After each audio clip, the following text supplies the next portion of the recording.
Hello, everyone, and welcome to the Word of Power. I am Apostle Dr. Leah Marino, your host for this video blog, and today I'm answering the question, can Christians have tattoos?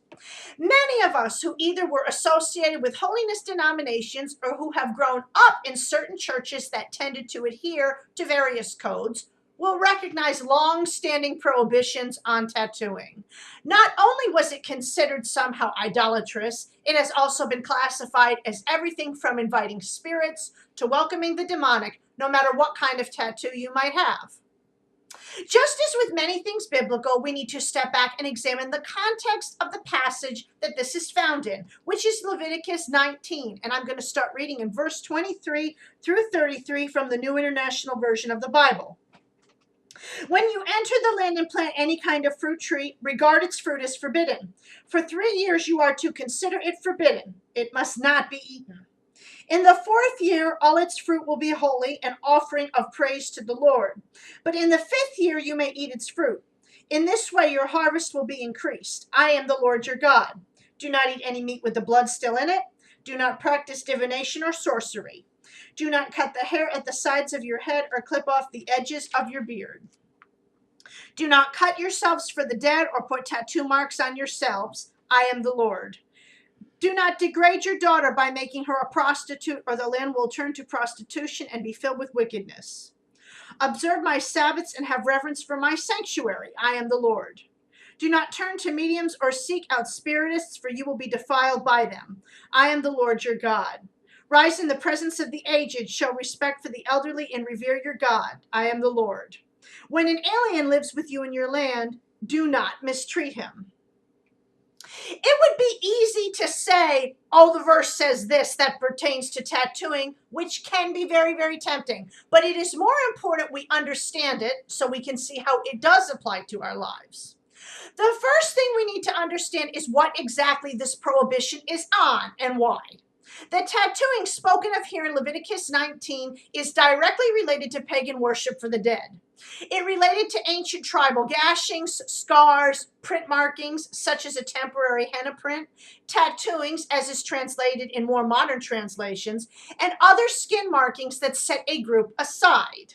And it was done as part of funeral rites and ancestral worship. It was not body art nor personal expression as we understand tattooing to be today. In the case of print markings, they were also most likely not even permanent, such as a henna print. It related directly to whatever was going on within a tribe or a group and to their specific rites and rituals as pursuant to their ancestral funeral rites.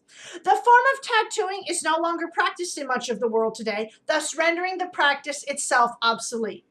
Trying to apply Leviticus 19:28 to modern tattooing is to take the passage out of context. While yes, I would definitely say certain types of images are inappropriate for believers, the practice of tattooing as we understand it today is not in the same categorical reference as that of Leviticus 19:28.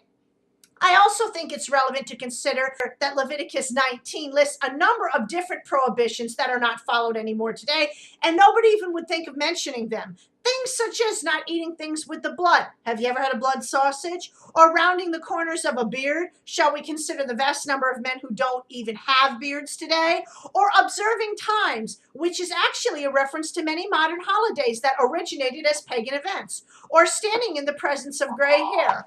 Not to mention the host of other codes in Leviticus, such as the mixing of fabric. If for your own personal preference you're wearing polyester, you're already guilty.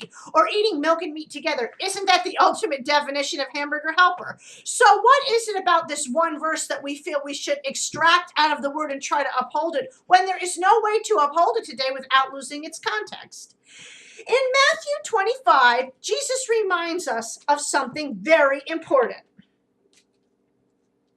Woe to you, teachers of the law and Pharisees, you hypocrites! You clean the outside of the cup and dish, but inside they are full of greed and self-indulgence.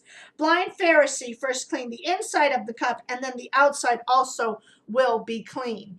It's not the outer part of a vessel that makes it clean, but what happens inwardly. We can be the picture-perfect image of what we think makes us look godly and be full of rotten corruption on the inside, heading to hell as fast as our feet can carry us. If the outward part of us, the flesh, is fading away, I'm all for maintaining a healthy balance when it comes to any topic of body image and hygiene, but having a tattoo can't possibly be a sin because we can't take this flesh with us into eternity. In Leviticus, God was trying to teach us something about idolatry and about remaining separate from foreign gods. It wasn't a social commentary on why people should or should not have body art. If we were to apply it as a social commentary, that would mean any sort of printing on one's body is prohibitive, including face painting, cosmetics, clown makeup, and any other sort of printing on one's skin. As tattooing today is about something totally different than it was in the ancient context, you cannot try and just uphold one random thing to prevent people from doing something you find offensive or prohibitive. Given tattooing has a reputation for violence or rebellion in a modern context, we need to change how we see people who have tattoos rather than trying to distort the word to make it fit our own personal social mores. If you don't want a tattoo, if you feel that it is somehow unholy or destroys some sort of sanctity that you have, then don't get one. There is no rule or guideline saying you have to have one if you don't want one. When people get tattoos, they get them for personal reasons. It's not a cult, and nobody is going to try to recruit others to get them. If it's not your personal preference to engage in body art, then don't. But don't tell people that getting a tattoo will send them to hell or that getting it is a sin. There is nothing to support a biblical background to promote tattooing as an unpardonable offense, especially if you say so in a polyester or microfiber outfit while munching on a cheeseburger. Thank you very much for watching this program today. If you have a question you'd like answered on this program, send me an email at questions@powerfortoday.org, and be sure to visit my website at www.powerfortoday.org. This is Apostle Dr. Leanne saying thank you for watching this commentary, and be blessed.